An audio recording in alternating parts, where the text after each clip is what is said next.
रहमान रहीम। Programme सच बात के साथ नुसरत मिर्ज़ा हाजिर खिदमत है। आज के प्रोग्राम में हम ख़ुसूसी तौर पर जो गुफ्तगू करने जा रहे हैं वो एक तो जो हमारा बजट है उस पर हम गुफ्तगू कर लेंगे थोड़ी सी। दूसरा जो पाकिस्तान की मईशत की ज़बू हाली है उस पर गुफ्तगू करना चाहते हैं, और फिर उसके जो मुज़बरात हैं जो सारी दुनिया में पड़ रहे हैं उस पर गुफ्तगू करेंगे। तो हमारे साथ में बजाय इसके कि मैं तमीद बांधूँ, क्योंकि मेरे पास कहने को बहुत ज़्यादा है तो मैं उस पर ज़्यादा वक्त नहीं लेना चाहता। मैं चाहता हूँ कि मेरे जो मेहमान गिरामी हैं उनकी तरफ ये सवालात मैं कर लूँ ताकि वो अपनी गुफ्तगू के ज़रिए से आपको जो है सूरत हाल को वाज़ेह कर दें।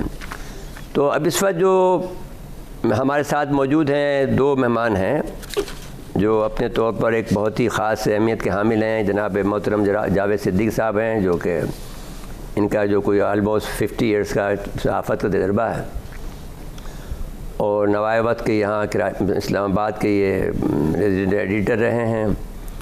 और उनके साथ में जो तशरीफ़ फरमा है मोहम्मद एहसन मलिक साहब हैं, जो पहली मरतबा हमारे यहाँ तशरीफ़ लाए हैं। माहिर माशियात हैं और हम उनको खुशामदीद कहते हैं पहले, और जावेद भाई को हम बाद में।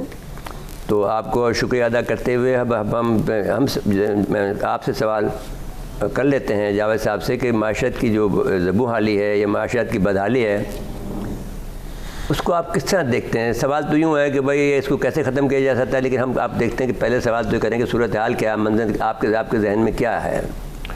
देखिए, मईशत का बिगाड़ जो है वो एक अरसे से जारी है। ये नहीं है कि ये 3 साल या 5 साल या 10 साल से, क्योंकि हमने तवज्जो नहीं दी जो ग्रॉस डोमेस्टिक प्रोडक्ट या जीडीपी है उसकी ग्रोथ की तरफ, एक्सपोर्ट्स को बढ़ाने की तरफ तवज्जो नहीं दी गई। और हम कमीशन खाने वाले लोग हैं, हम इंपोर्ट पर ज़्यादा ये एक वजह है। और एक्सपोर्ट्स हम अगर बढ़ा देते, टेक्सटाइल पे हमारा एक अरसे तक इन्हिसार रहा। देखिए टेक्सटाइल, जब मैं आपकी बात कदर कलामी होती है, जिस वक्त में नवाज शरीफ साहब का एडवाइज़र था तो उस वक्त हमारा 5 बिलियन का हमारा डेफिसिट था सिर्फ। ये मैं 98-99 की बात कर रहा हूँ। $5 बिलियन का। हाँ जी।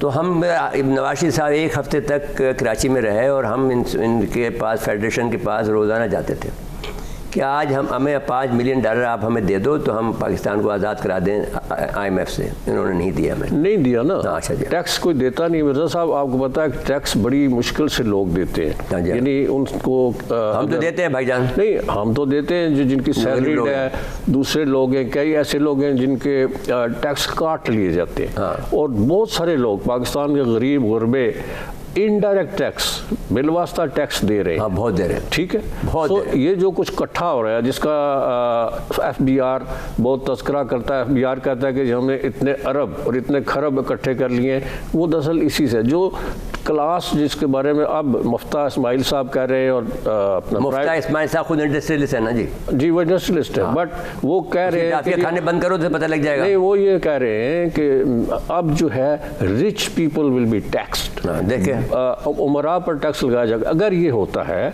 और टैक्स रेवेन्यूज बढ़ जाते तो जो बजट डेफिसिट है जिसका आप जिक्र कर रहे हैं, जिसकी खातर IMF की तरफ जाना पड़ता है, तेल है, खाने की अशिया है, उनकी दरामद के लिए $45 अरब का तिजारती खजाना है। एग्जैक्टली। इसलिए कि एक तो हमें इस बात को नहीं भूलना चाहिए, जो मईशतदान है वो जानते हैं कि आबादी 88 से लेकर जो 88 का रेफरेंस आपने दिया है अब तक बहुत बढ़ चुकी है, 23 करोड़ हो चुके खाने वाले लोग। और पाकिस्तानी वैसे एक बात है, बहुत खाने पीने बड़ी शौकीन है, एक तो ये है। हाँ। लेकिन उसके साथ साथ पैदावार भी तो बहुत ज़रूरी है। हाँ, वो पैदावार इस वक्त जो प्राइम मिनिस्टर साहब हैं वो कहते हैं हमने 25 मिलियन टन गंदम जो है वो हमने इंपोर्ट करनी है, और उसके लिए डॉलर्स चाहिए, और डॉलर्स कहाँ से आएंगे ये तो खुद ये सवाल को छोड़ते हैं। हम इनसे जनाब मोहम्मद एहसन मलिक साहब से पूछ लेते हैं। देखिए साहब, बिजली की जो महंगाई है, आप देखिए, आप बिजली की जो बहुत महंगी हो गई है। फर्नेस ऑयल की पैदावार जो है 15% है, कुदरती गैस से बिजली की जो पैदावार होती है 12% है, LNG से बिजली की पैदावार 25% है, कोयले से बिजली की पैदावार 9% है, न्यूक्लियर एनर्जी जिसका मैं एक्सपर्ट हूँ उसको 8% है, शमशी और विंडो से बिजली की पैदावार 5% है, हाइड्रो से बिजली की पैदावार 26% है। अब टोटल मिलाकर बिजली का औसत टैरिफ जो होता है 16.91 होता है, यानी जो सबसे ज़्यादा सस्ती मिलती है बिजली बनती है वो हमारे हाइड्रो से बनती है, वो करीब करीब हमें 2 रुपये या 3 रुपये में पड़ती है। जो बिजली हम से लेते हैं गैस से, कोल से, नहीं कोल से लेते हैं वो भी महंगी पड़ती है, लेकिन जो हम लेते हैं न्यूक्लियर से लेते हैं वो हमें 7 रुपये या 9 रुपये तक पड़ती है। सही है। तो हम बाई 2030 तक हम 8,500 मेगावाट तक हम, और फिर वो चलती हुई 60 साल है। अब हाइड्रो का तो ये आलम होता है कि उसमें भर जाता है तो फिर वो उसकी पैदावार कम हो जाती है, लेकिन हम उससे चार्ज क्या कर रहे हैं, यानी ऑलमोस्ट 25 रुपये फी यूनिट चार्ज कर रहे हैं। जी, अब फरमाएं कि ये जो जुल्म हो रहा है 25%, 25 रुपये फी यूनिट आपसे चार्ज कर रहे हैं, लागत जो है 17 रुपये है। नुसरत साहब बिस्मिल्लाहिर्रहमानिर्रहीम, बहुत शुक्रिया आपका। इशू ये है मेरी समझ में कि हमारी जो भी गवर्नमेंट है, जो भी उसकी शॉर्ट टर्म पॉलिसीज़ होती हैं कि आज का दिन गुजार लें, कल की कल देखेंगे। बात यह है जिन चीज़ों को मैनेज करना चाहिए था वो चीज़ें इनसे मैनेज नहीं हो रही, ना इनसे पिछली गवर्नमेंट वालों ने मैनेज करने की कोशिश की। वो सिर्फ टाइम टू टाइम चीज़ों को हैंडल करते हैं और टाइम टू टाइम रिलीफ देने की कोशिश करते हैं, और जिसकी कॉस्ट जनरल पब्लिक पे करती है और वही हम आज पे कर रहे हैं।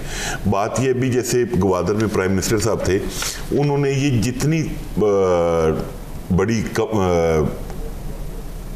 इंडस्ट्रीज हैं उनके ऊपर सुपर टैक्स लगा दिया 10%। बताइए, स्टील, सीमेंट, हर चीज, मतलब ऑलरेडी कंस्ट्रक्शन आम आदमी की रीच से बाहर हो चुकी है। स्टील इस वक्त 2,36,000 रुपए पर टन पे है, सीमेंट 1100 प्लस की बोरी पे है। तो आम आदमी के लिए तो घर बनाना एक ख्वाब रह गया। चीज़ों, अब सीमेंट का जो मटेरियल है वो तो कहीं बाहर से इंपोर्ट नहीं हो रहा, वो तो यहाँ पे पाकिस्तान में अपनी 11 फैक्ट्रीज लगी हुई हैं। बेसिकली उसमें हमने पूछा उनसे तो उन्होंने ये कहा कि हमने कहा सीमेंट क्यों महंगा कर रहे हो, तो उन्होंने कहा साहब मसला ये आ रहा है हमारे साथ में कि जो कोयला आता है जिससे कि हम इसको बिजली की हीट पैदा करते हैं, वो कोयला को हमें इम्पोर्ट करना पड़ता है। तो उसकी वजह से हम महंगी हो रही है। मतलब हम, यानी अगर आप देखें कराची शहर के अंदर कम से कम 5 फैक्ट्रियाँ लगी हुई हैं, यानी जो सीमेंट की जो फैक्ट्री सिर्फ कराची के अंदर, और मुल्क में और भी हैं, और पत्थर भी हमारे पास बहुत है और वो भी। तो लेकिन वजह जो है वो कोयला जो आप मंगवाते हैं बाहर से, हमारा कोयला जो थर का कोयला है इस काबिल नहीं है कि वो हीट इतनी दे सके। जी, तो हमें इंडोनेशिया से मंगवाना पड़ता है और डिफरेंट कंट्री से, साउथ अफ्रीका से भी आप मंगवा लेते हैं। नहीं, एक और इशू भी है सीमेंट के बारे में कि ये ज़्यादातर अफगानिस्तान और दूसरे मुल्कों में ये लोग एक्सपोर्ट कर रहे हैं, और उसकी वजह से यहाँ पे शॉर्टेज है और उसको सफ़र पब्लिक कर रही है। अभी हमने 3 दिन पहले प्रेस क्लब में हमने एक प्रेस कॉन्फ्रेंस की और उसमें इस चीज़ को बहुत हाईलाइट किया, और उसमें हमने ये जो बजट के अंदर प्रपोज्ड तजावीज़ हैं कंस्ट्रक्शन पे, रियल एस्टेट सेक्टर पे, हमने गवर्नमेंट को कहा है कि अगर उन्होंने ये पॉलिसीज़ ना वापस ली या इनको वर्केबल और एक्सेप्टेबल ना बनाया तो हम लोग 30 से एजिटेशन स्टार्ट करेंगे इसके ऊपर कि भाई आपसे अगर चीज़ें मैनेज नहीं हो रही। और एक और नुसरत साहब, शायद आपका तो बहुत ज़्यादा एक्सपीरियंस है, एक और बहुत बड़ा अलमिया ये है कि जिस भी ट्रेड में कोई ट्रेड ले लें, उसमें आपने जब कोई टैक्सेशन करनी होती है तो आप उसके रेलेवेंट लोगों को साथ बैठ के एक मैकेनिज्म डिज़ाइन करते हैं कि लोगों को हिट ना हो और ऐसे गुड टैक्सेस लगाए जाए जो अब्जॉर्व हो जाए। लेकिन यहाँ पे प्रॉब्लम ये है कि बंद कमरे में बाबू जो बैठे बाबू फैसला करते हैं। अच्छा, ये आपकी बात आ गई तो हम अब एक तो इजाज़त दें तो हम ब्रेक लेते हैं। नाज़रीन किराम, यहाँ लेते हैं ब्रेक और ब्रेक के बाद हाजिर खिदमत होते हैं। नाज़रीन, वक्फे जाने से पहले जो गुफ्तगू हो रही थी तो हम इस गुफ्तगू को थोड़ा सा दूसरी तरफ ले जाते हैं और जावेद साहब की तरफ जाते हैं। जावेद सिद्दीकी साहब, ये फरमाइए आप जनाब मोहतरम कि आपके पास बहुत ज़्यादा तजर्बा है अखबार दुनिया का, और आपका जो इंटरेक्शन रहा है हर लेवल पर रहा है, even up to doctor Qadeer and then, यानी हर सतह पर आपका। अब ज़राअत में हम ये कहा करते थे एक ज़माने के अंदर, बड़े फ़ख्र से कहते थे, शायद वो अल्लाह ताला को हमारी बात पसंद नहीं आई शायद, हम ये कहते थे कि दुनिया में कुछ भी हो जाए, जंग हो जाए, कुछ भी हो जाए, कुछ हमें परवाह नहीं है, क्योंकि हम ज़राअत के अंदर हम गेहूँ अपना बनाते हैं, चावल हम अपना बनाते हैं, हम खुद कफ़ील हैं, हमें कोई परवाह नहीं है, हम झूपड़ी में रह लेंगे, लेकिन हमारे पास खाना हमारे पास मौजूद है। अब वो खाना भी नहीं है। ये पहला काम उन्होंने हमारे साथ ये किया कि बीज ऐसा ला के दिया कि जो हमारी ज़मीन को खा जाता है। जी आप फरमाएं। देखिए ये भी एक बात है, लेकिन आहिस्ता आहिस्ता जो काबिल काश्त ज़मीन थी उसका हुजम कम होता गया। जो लेटेस्ट फिगर्स हैं उनके मुताबिक अब जो टोटल ज़ेर काश्त ज़मीन है वो 15 से 20% उससे कम हो चुकी है जो आज से 25-30 साल। अगरचे हमारे पास 3/4 ज़मीन अभी और बाकी बची है, वो तो काश्त आप सिर्फ 1/4 इस्तेमाल कर रहे हैं। ठीक है, उसको काबिल काश्त बनाना, उस पर इन्वेस्टमेंट चाहिए, उसके ऊपर सरमाकारी चाहिए। क्या हुकूमत नहीं, तो मुझे ये बताइए कि आप सरमाकारी करेंगी? आज इजराइल का ही आलम है। मैं आपसे, क्योंकि मैं माज़रत चाहता हूँ, क्योंकि मैं आपको कम बोलने दे रहा हूँ, लेकिन उसकी मैं पहले से माफ़ी चाहता हूँ, लेकिन बगैर हम एक गुफ्तगू कर रहे हैं, हम इसको एक शो नहीं कर रहे हैं। वो ये है कि जब इजराइल से कहा, इजराइल से ने एक तो सऊदी अरब की मिसाल मैं देना चाहता हूँ कि सऊदी अरब में मैं कुछ अर्से रहा हूँ, तो मैंने वहाँ देखा कि रियाद में जो कि एक बैरन इलाका था, आज वहाँ लश ग्रीन है और वहाँ से गेहूँ वो इस वक्त एक्सपोर्ट कर रहे हैं। वो उन्होंने इन्वेस्ट किया है, ज़राअत पे इन्वेस्ट। वो आप देखिए ड्रिप सिस्टम पे गए जी, ड्रिप सिस्टम पे कब गए वो लोग? मैं आपसे अर्ज कर रहा हूँ, दे वेंट इन 70s।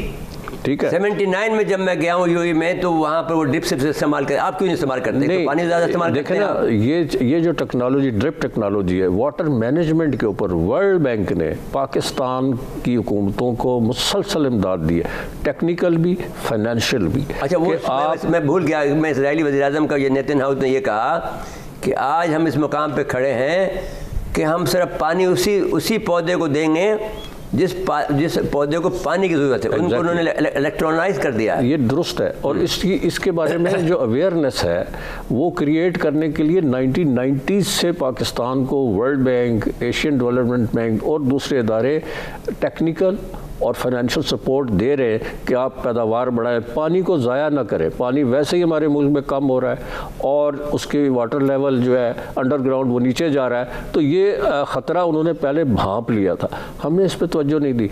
एक और फैक्टर जो इम्पॉर्टेंट है वो ये है कि रियल एस्टेट वालों ने बहुत सी ज़रखेज़ ज़मीनों पर एक तरह से वहाँ पर उन्होंने शुरू कर दिया कि हाउसिंग सोसाइटीज़ बनानी शुरू कर दी, इंडस्ट्री लग गई बहुत बड़ी। ये भी एक फैक्टर जो माहिरीन ही बता रहे हैं, इससे ज़मीन जब मैंने मिसाल एक बात आपसे कहना चाहता हूँ कि जब मैं 2003 में 1983 में जब मैं इंडिया में गया, तो मैं दिल्ली से आगरा तक का ज़मीन जो है वो डाकुओं के कब्ज़े में थी। लेकिन जब मैं 2005 में गया हूँ, एक चंडीगढ़ में सेमिनार था जहाँ पर वज़ीर-ए-आज़म ने, इंडिया के वज़ीर-ए-आज़म ने वहाँ इफ्तिताह किया था, तो मैं था, जनरल तलत मसूद थे, नजमुद्दीन शेख था, बड़ा और उसका हेड में था। अब वो भी उन्होंने बदतमीज़ी की थी, क्योंकि बहरहाल डॉक्टर जनरल तलत मसूद के सामने, मैं तो I am younger than general Talat Masood, लेकिन उन्होंने शरारत ये की थी कि भाई he is a post holder, prime minister का एडवाइज़र है, सो एंड सो रहा है ये, तो इसको दे दें। जानबूझ शरारत की उन्होंने, मैंने रजिस्ट भी किया। तो उसमें उस वक्त जो है वो दिल्ली से लेकर और आगरा तक के सब इंडस्ट्री लगी हुई है, कोई मकान नहीं बना, एक मकान नहीं था, सारी इंडस्ट्री लगी हुई थी। आपका क्या हुआ, हैदराबाद टू कराची, आपके पास बेहतरीन जगह थी, आपने सारी जगह सब लैंड उसको दे दिए। वहाँ पर दो हमारे पास सीमेंट फैक्ट्रियाँ लगी हुई हैं, एक बिजली घर लगा हुआ है, एक पानी की सप्लाई होती है, बाकी काम सारा। यानी जो लोग हमारी पॉलिसी मेकर्स हैं, जिन्होंने ज़राअत की पैदावार को बढ़ाना है, इंडस्ट्रियल पैदावार को बढ़ाना है, उन सब को एक प्लानिंग के तहत और बहम सलाह मशवरे के साथ, कंसल्टेंसी के साथ चलना चाहिए। एक चीज़ करके फिर हम पछताते हैं कि ओहो ये तो गलत हो गया।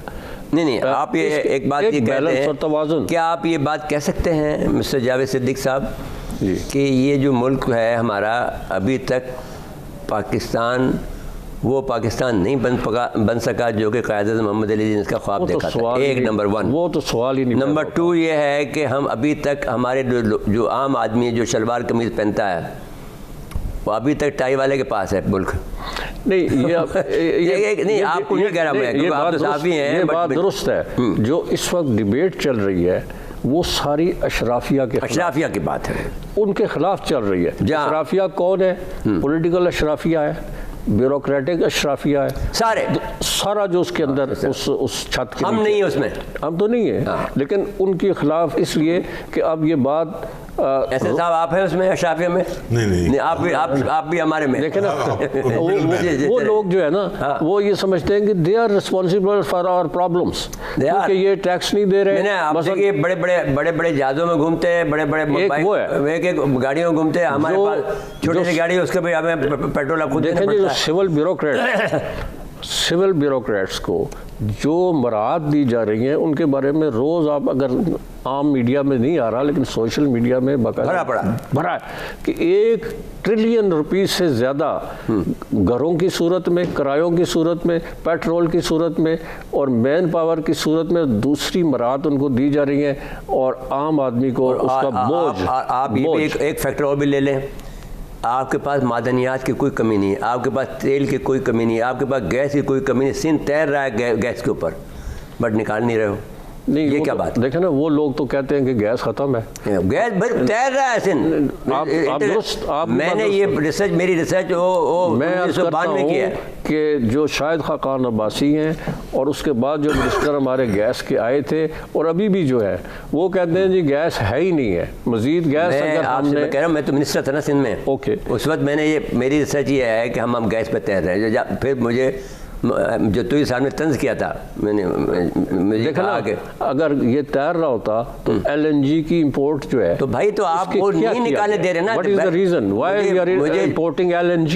भाई जोतोई ने, वज़ीर आज़म जोतोई साहब ने मुझे ये कहा कि इसको रहने दो आइंदा की नस्लों के लिए, मत निकालने दो। चलें यही बात होगी, but I think this is the time कि जब आप निकालें और गेम चेंज करें। आपके पास लोहा कितना है? आपके पास फाटा में, चिनोट में आप निकालते हैं, गैस के ज़खायर हैं, हम मौजूद हैं, लेकिन अनफॉर्चुनेटली ये सब कुछ करना है पॉलिसी मेकर्स ने, थिंकर्स ने, जो प्लानिंग। अच्छा जी जावेद भाई, इजाज़त से ब्रेक ले लें प्लीज़। नाज़रीन कराम, यहाँ लेते हैं ब्रेक और ब्रेक के बाद हाज़िर खिदमत होते हैं।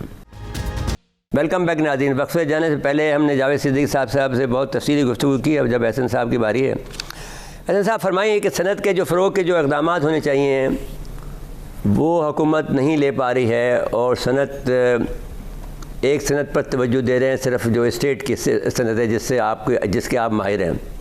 तो आप बताइए इससे आपको ये जवाब आपको इमरान खान ने भी दिया और सब लोग देते हैं कि भाई 40 इंडस्ट्रीज़ इसके साथ मुंसलिक हैं, 44 इंडस्ट्री इनके साथ मुंसलिक है, लेकिन प्रोडक्शन इसका क्या है? आपका जब घर बना लेते हो तो उससे तो कोई चीज़ तो प्रोड्यूस नहीं होती, अनाज तो पैदा नहीं होता, आप बाहर मुल्क तो उससे कोई चीज़ नहीं ले जाते। बताइए इसमें क्या हिकमत है?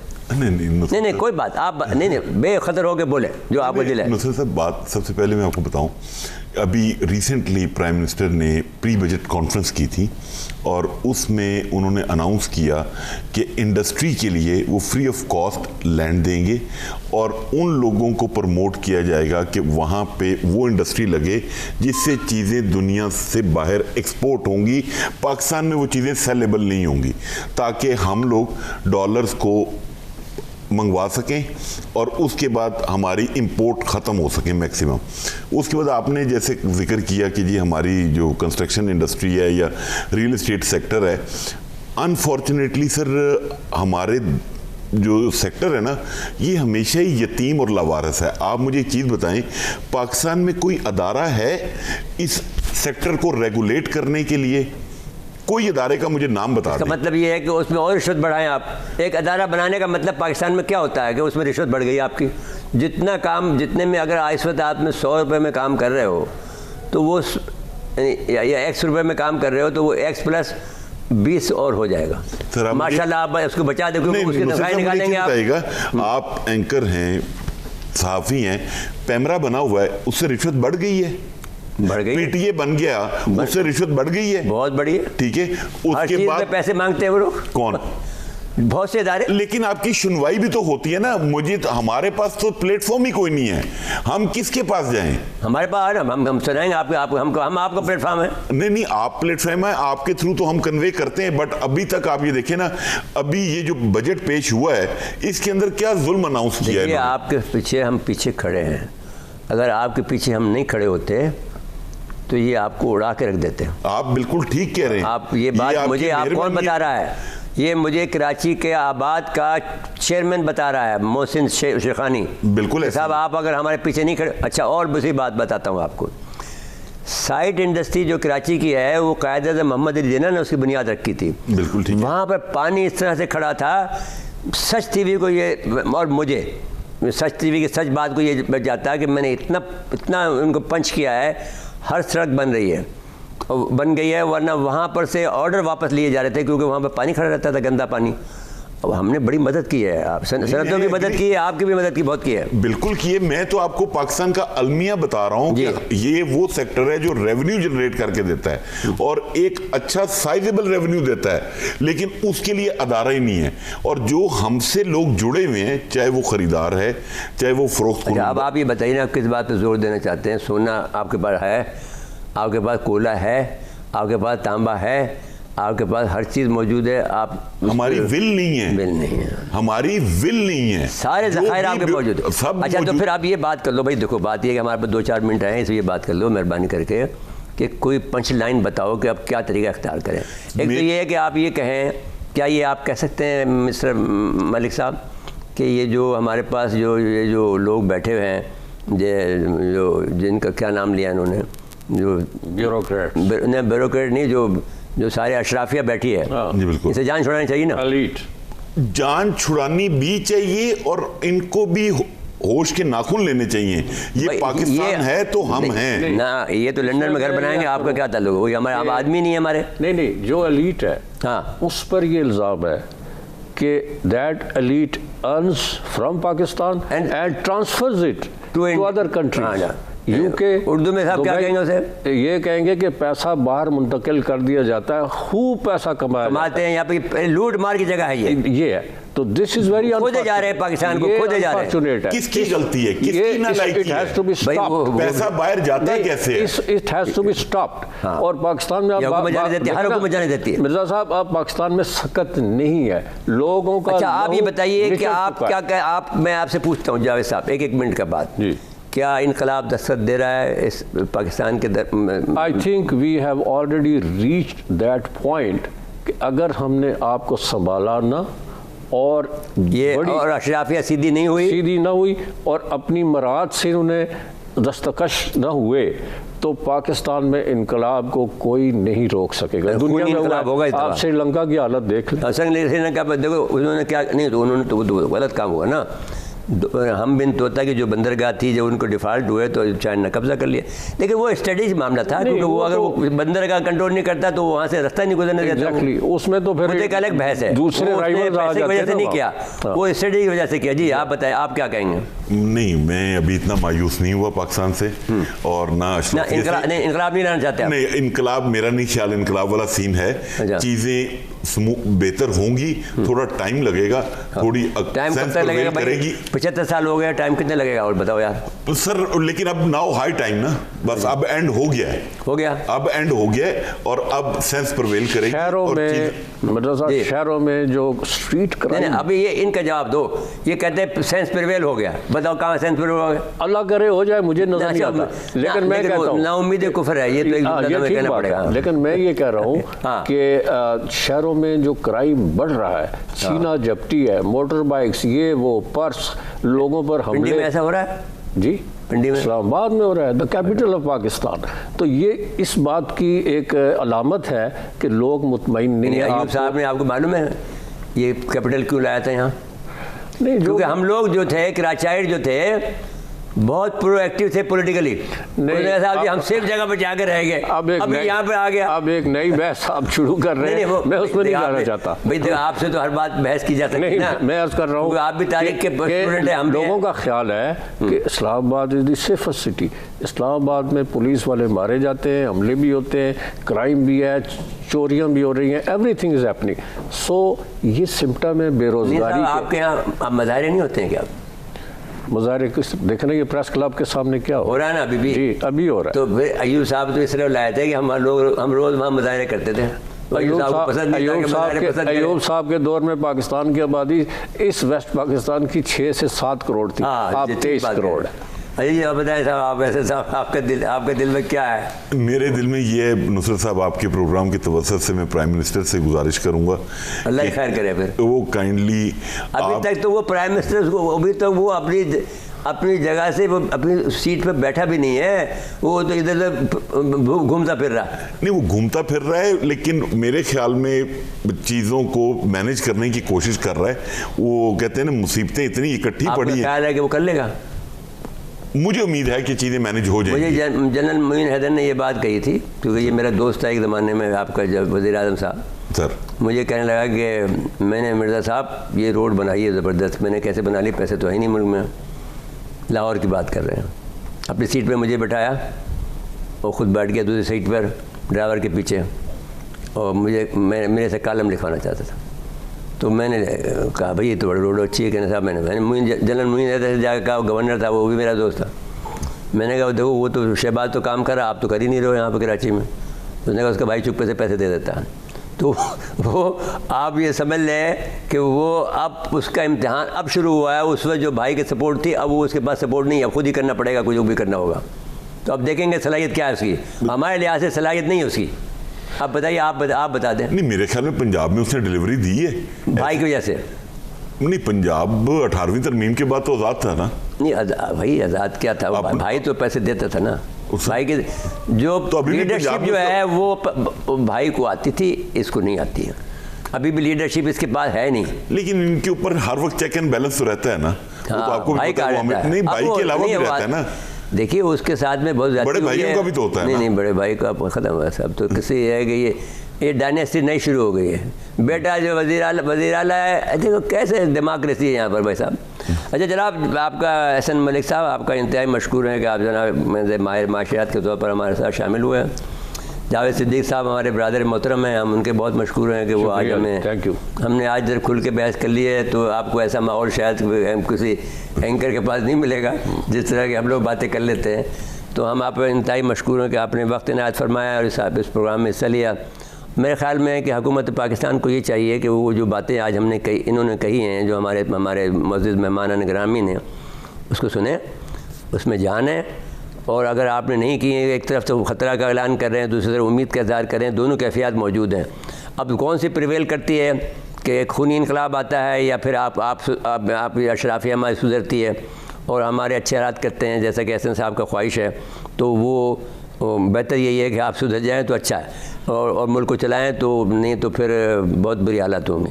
नाज़रीन किराम, इसके बाद इजाज़त लेते हैं। अल्लाह हाफ़िज़।